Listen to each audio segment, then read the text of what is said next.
জরিপ শিক্ষা। শর্তের হিসাবকে সংকেতে প্রকাশ। 1 টাকার সংকেত বাংলা অক্ষরে 1 লিখে নিচে ছোট্ট একটা দাগ।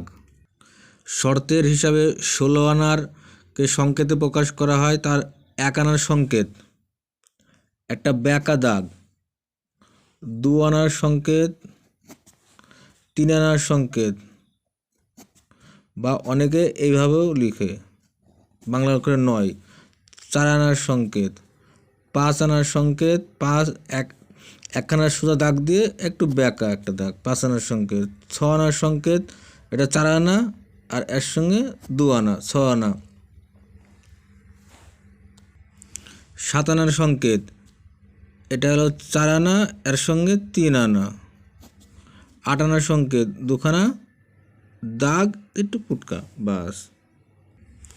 9 আনার সংকেত 4 আনা 4 আনা, 8 আনা আর 1 আনা, 9 আনা।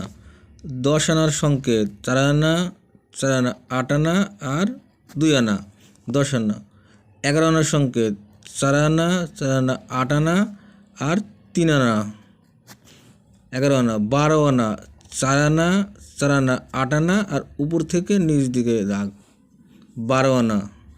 13 আনার সংকেত 4 আনা 4 আনা, 8 আনা আর 12 আনা আর 1 আনা, 13 আনা। 14 আনার সংকেত 12 আনা আর 2 আনা, 14 আনা। 15 আনার সংকেত 12 আনা আর 3 আনা, 15 আনার সংকেত। 16 আনা আর কোনো সংকেত হয় না, কারণ 16 আনা মানে 1 টাকা, তাই 1 টাকার সংকেত 1 লিখে ছোট্ট একটা নিচে দাগ।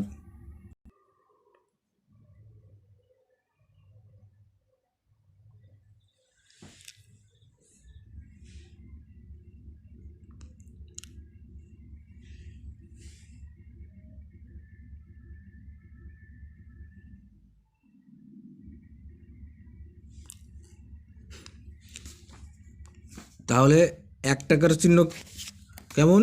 1 লিখে ছোট একটা নিচে দাগ, 1 আনার চিহ্ন একটা বেঁকা দাগ, 2 আনার চিহ্ন, 3 আনার চিহ্ন, 4 আনা, 5 আনা, 6 আনা, 7 আনা, 8 আনা। 9 আনার চিহ্ন, 10 আনার চিহ্ন, 11 আনার চিহ্ন, 12 আনার চিহ্ন, 13 আনা, 14 আনা, 15 আনা। 16 আনার কোনো চিহ্ন হয় না, কারণ 16 আনা মানে 1 টাকা। নমস্কার।